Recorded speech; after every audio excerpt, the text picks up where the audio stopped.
Do you ever wonder what in the world financial planning actually means or what the process looks like?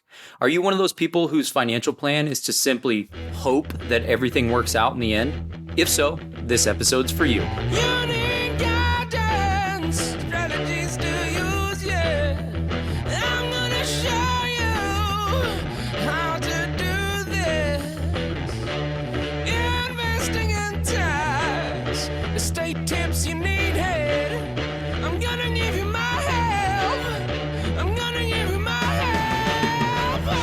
Hello and welcome to Retired-ish. I'm Cameron Valadez, certified financial planner, and today we are answering the mythical question, what is financial planning? But more importantly, why should you care? What can financial planning actually do for you? I'm sure at some point in your life, you've thought up some sort of goal in your head and had to do some math and other planning around how to fund that goal, whether it be to buy a new car, a boat, a home, maybe a second home, fund your child's wedding, pay for aging parents' care, start a business, etc. If you've done any of those things, you've at least experienced some basic level of financial planning. However, no one says, hey, I'm going to go buy a new car, but I have to do my financial planning first. It's rare that you hear the term, but when you do, it sounds so vague and mythical. What does it really mean when someone goes through financial planning? For starters, financial planning is a very general topic until you distill it down to your top priorities and goals. If you want to plan for retirement and you want to make sure you have enough income and don't run out of money before you pass, that's a goal, and that's a form of financial planning that we'll call retirement planning. Do you plan on creating a real estate empire over the next 15 years? Do you want to plan to open a business or maybe sell your business and create a lasting financial legacy from it? Do you want to plan to send your 3 young children or grandchildren to college? These can all be goals in what would be called your personal financial plan. So in the context of our discussion today, I will refer to personal financial planning and retirement planning, since these are the two most common forms. However, all aspects of financial planning essentially follow the same process. In a nutshell, financial planning is an organized process or framework to implement in order to help you strive to make the best possible financial and life decisions for the various goals that you will have. In other words, it's a way to avoid surprises. It is not a piece of paper or a bunch of papers stapled together that essentially try to tell you exactly what your financial future will look like. Our lives are not static. Financial planning is dynamic in that right after you begin to plan to tackle a goal that you've set, life smacks you in the face and you inevitably veer off course. More often than not, we kick ourselves off course. Why? Because we're humans. Sometimes we make lizard brain decisions that are not in our best interest. How many times have you regretted a decision that you've made? What about a financial one? All the time, I bet. Bought that expensive Peloton bike, used it 3 times, bought the super expensive car, although it gets you from point A to point B, just like the cheaper cars. And after the first 2 weeks, nobody compliments your car anymore anyways. Withdraw early from your retirement account, which is supposed to be for retirement. You get the point. The crux of financial planning is to give our lives and our brains a compass to turn back to when life changes, in order to keep us in the general range of meeting our desired goals. When it comes to financial goals, it helps us to quantify them, and it also helps us reveal existing financial problems that we may already have that will also impede those goals. A prime example of this is the goal that most people have, which is to retire at a fairly reasonable age and have enough income to live off for the rest of our life. But the initial thought of the goal is where most people stop, because thinking beyond that and doing something about it, what I call implementing, is typically daunting, because there are bound to be so many obstacles in the way. If I want to set a goal to retire at age 62, well, I need to figure out how much money I will need. What kind of life do I and possibly my spouse want to live? How much will we spend? How much will things cost 20 years from now? What about taxes now versus when I'm in retirement? What if I get disabled along the way or lose my job? I have kids. How can I possibly save for retirement? What if my spouse predeceases me? What if I need around-the-clock care in my home? While definitely not an all-encompassing list, these are all very possible and common scenarios and obstacles that we all may face. You also never know when some of these things might occur. This is the power of financial planning. You can create a plan that outlines what you need to start doing to strive for that ultimate goal or that top priority, but you'll also be able to address the possible outcomes along the way. While life is operating as usual and things are good, you stick to your plan and the key action items you need to do year in and year out. But when the inevitable obstacle or crisis comes your way, you can refer back to the plan and make the necessary adjustments. Okay, so let's talk about the framework or the process of financial planning that I mentioned earlier. The process of personal financial planning is both an art and a science. The artistic element comes into play because we're talking about money, which is emotional. If we all made the most rational money decisions, we'd all be financially successful. Therefore, when we plan, we have to be cognizant of our own behavior around money. And what about money is important to us? How might my emotions get in the way of carrying out the various financial decisions that my plan tells me to make? You can have the best financial plan in the world, but if you can't stick to it and implement it, it's absolutely meaningless.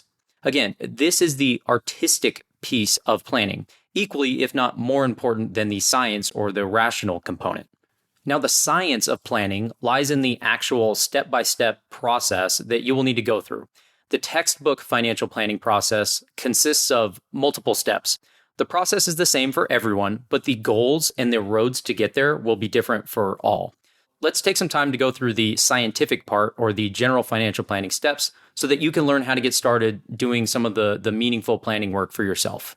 Step 1 is to develop goals that you would like to work towards, and most importantly, you need to write them down.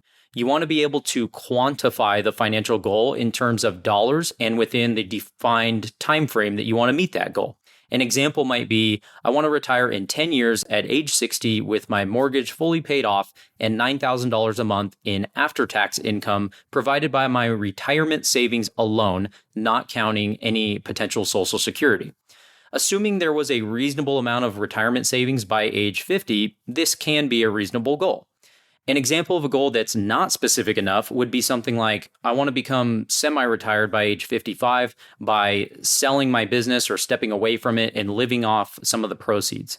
Now, this is very vague. It leaves too many questions. How would you value your business at that time? Who will buy it? Will there be a ready buyer at the time that you want to step away or sell it? What would you expect to receive? What would be the tax ramifications? And will you have other income sources in addition to the sale proceeds? The list goes on. The point is that goals that are not specific, measurable, realistic, and timely are far less likely to be achievable. Then you'll want to prioritize these goals based on how important they are to you. Ideally, try to focus on 3 or less at a time. When you have more than 3, they get harder to manage. Now, step 2 is to identify what you already have and what have you done so far, and then get that organized. Before you're able to begin building your plan, you need to fully understand where you're already at. It's like when you look at one of those maps in a mall or something and it says, you are here. To do this, you should essentially create your own simplified household balance sheet, which is simply a list of the things that you own and the things that you owe, otherwise known as your assets and your debts or liabilities. You'll also want some sort of cash flow statement or sheet, which essentially breaks down all of your income sources and all of your expenses. So everything that comes into the household and everything that goes out. When creating that cash flow sheet, you want to be sure to include any active savings you already do, such as into a 401k plan or even savings into something like a savings account.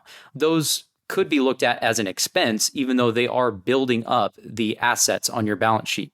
Try to make sure you get these 2 things done before moving on to the next steps. They're so critical to have completed and updated. From there, you'll also want to know what types of insurance policies do you have and for how much? What do they cover? What don't they cover? These will come in handy when managing the risks of your plan. You'll want to gather everything else relevant to your goals. Some examples might be details of future pension benefits, maybe some potential stock awards or business interests, pets, wills, specific investment information, powers of attorney, employee benefits, etc. Now, once you think you've identified everything, you need to get it organized in a way that's easily trackable and accessible. I can't stress this enough. Have you ever had something come up where you had to use maybe your home warranty or even need to file a claim under your homeowner's insurance, but then you realize you have no idea how it works, where it is, what the deductibles are and the other costs to you, or even if the thing you want to call or make a claim about, if it's even covered? I'm sure you have. And I'm sure, like I said, you couldn't even find the policy either. That's why getting organized is so crucial. When the plan gets off track, you will need to be able to quickly get back on. There's no right or wrong way to get organized. Everyone's different and they have their own preferences. I'll give you an example though. At my firm, Plannable Wealth, we keep copies of our clients' vital information to their plan. And most importantly, we can provide back to them a picture of their entire financial lives on one single simplified page. Aim for simplicity. The simpler, the better. In fact, if that sounds like something that you want, I'll put a link in today's show notes where you can begin building one of those pages or maps, I call them, for yourself. And we can help you finish it with the fine details later if you'd like. Step 3 is to analyze and evaluate. Take a look at your current situation once you have a foundation in front of you and look for the low-hanging fruit. What are the current strengths and weaknesses of what you're currently doing or not doing? For example, maybe your top goal is saving enough for retirement and you've been saving heavily and accumulated a fairly large balance, which is fantastic, but because of that, maybe you live paycheck to paycheck. In that case, look at your emergency fund. Is there one? Is it adequately funded? What if you suddenly need to purchase a new vehicle due to the transmission going kaput? Will you have to make premature withdrawals from your retirement savings and incur taxes and penalties to solve that issue, which would cost maybe an extra 30% or so? Will you have to use credit cards or loans with 20+% interest rates? Or do you have an adequate emergency fund to take care of it with no extra penalties or costs? If you identify that you don't have adequate cash to access quickly, maybe that tells you to pare back on the retirement savings until you beef up your emergency fund first, then refocus on the retirement savings. These are the little things that you can spot by just getting things organized first. You have to analyze what you have and what you don't have. Identifying something similar to that example can help prevent you from running into that major obstacle later, which would derail you from your plan. A second example could be that maybe you want to explore retiring early, say around age 54. In a case like this, you'll want to look at how will you get your healthcare coverage. You won't be eligible for Medicare for another 11 years or so at age 65, so you'll either have to go to the health insurance marketplace and pay through the nose for 11 years for okay coverage, or get coverage through your spouse's employer plan. And that's if they have one and if they don't retire early with you. If you have to go to the health insurance marketplace, you may need to increase your projected retirement living costs for those 11 years due to high insurance premiums and co-insurance if something catastrophic happens. What if you or your spouse need in-home care 4 days a week in your early 80s? Where will the money come from? Health insurance doesn't cover that.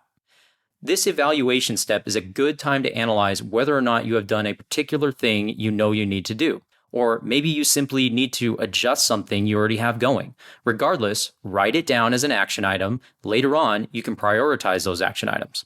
For example, if you have a lackluster household balance sheet and haven't done any budgeting or cash flow from step number 2, write that down as an action item and maybe place a priority on that since you can use it to get a clearer picture during this step of analyzing and evaluating. Step 4 is to develop your financial plan. Revisit your objectives and current picture of what you have and what you might be missing. Come up with calculated yet reasonable action items that will progress you towards your various goals within the given timeframes. Come up with thoughtful and reasonable strategies or solutions to the issues you face now and may face in the future that could take you off track. This is typically the part where you will likely spend copious amounts of time researching and calculating things. Without highly specialized financial planning software, this can get cumbersome, but it is still very possible. For example, you found a way to withdraw a sufficient amount from your retirement nest egg while legally paying the least amount in taxes possible over the rest of your lifetime. And if you ever needed a lump sum of money at any given point, which you will, you can get access to it with little to no tax implications or penalties of any kind. The key thing to understand here is that there will almost always be more than one way or strategy to choose to pursue a particular goal that you have. Very rarely in financial planning is there black and white answers to something, unless it's a very technical situation. So when developing your plan, don't just accept going down the first road you discover. Be open-minded. See if there's an alternative route to go as well. Then evaluate the pros and cons of each and take the road that you're most likely to stick to and feel comfortable with in the long run. You'll know you're done with developing your plan when you're encouraged or highly motivated to act on it. You should have enough confidence in your planning so far that you're itching to get it done. However, if you've done a bunch of work and now you're just bored staring at a bunch of numbers scattered all over several pages on your kitchen table, you're not done. The trick here is to not create something that is too massive and opaque.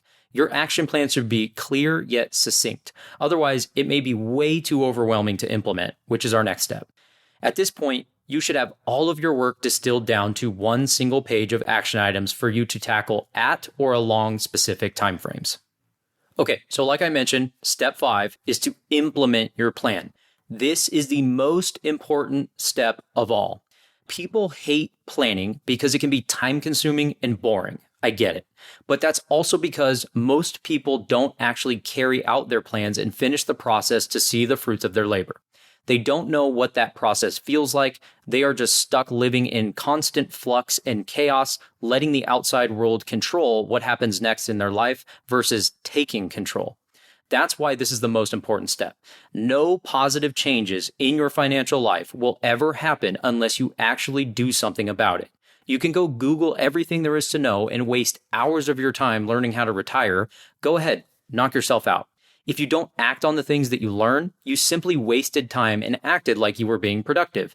Don't be that person. It's kind of like having a reality check visit at the doctor's office. They told you your blood work is a mess and you need to get healthier. You know intuitively that that means eat better and exercise. But guess what? It's still hard to do. You have to make the time to exercise. You have to make the time to cook. You have to go to the gym or the grocery store more often. You make the excuse you need to have a gym at your house because you don't have the time to go to one, but then you use it for 2 weeks and you stop. But if you find a way to stay consistent, it absolutely changes your life for the better. Financial planning is much of the same. The really impactful things in life are hard but fruitful. A lot of people that are honest with themselves know that they need some kind of motivation or assistance to get them to start doing these things and to keep doing them on a consistent basis. That's why people hire trainers or go to CrossFit. They want the workouts designed for them so they don't have to think or they don't have to spend time doing that. They can just show up and do whatever it is. Or for eating healthier, it's why people find those meal prep services where you can have healthy meals cooked for you and then they get them delivered or you pick them up, whatever the case is. You know what food you need to buy and cook, but be honest. Are you going to cook it? And how long before you're tired of your bland version of the food for the 15th time in a row before you order pizza instead? Those meals typically change things up so you don't get bored with it and you stick to it. And this can be extremely valuable by keeping you consistent long enough to see changes. Again, financial planning is much of the same. You can absolutely do it yourself, but if you don't have the drive, the desire, or know how to develop a plan, or you know you just won't stick to it because life keeps happening to you, be honest with yourself and get someone to help you implement and stay on track. This is what financial planners are for. They develop and implement plans alongside you to try to help you get real outcomes that can change your financial life for the better and spend less time and stress about money and more time spent doing what you love with the people you love. You have to decide what is valuable to you. Google and ChatGPT are not going to change your life for you. I don't know who coined this phrase, but I found it rings true in many aspects of life. If you want to go fast, go alone. If you want to go far, go together. And this leads me to the last step of the planning process, which is to monitor your plan. Step 6. Monitoring your financial plan has to do with all of that talk about staying consistent. Whatever you decide to implement, you have to stick to it. In addition, you should continuously monitor your progress, or lack thereof, to determine whether or not the strategies and the path that you chose were even a good decision. I will caution you, however, that many of the life-changing concepts and goals that people have as it relates to financial planning or retirement planning, they are long-term goals. So if you monitor it too often, you may feel like something's not working when it really is and there's nothing wrong with what you're doing. Just keep in mind what you're tracking and be realistic about the time frame you originally attributed to whatever goal you have. I'd say keep an eye on it and make any necessary adjustments maybe 2 to 3 times a year.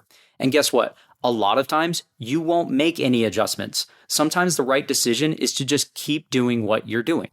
A good analogy I think of when it comes to this is when a plane takes off across the country.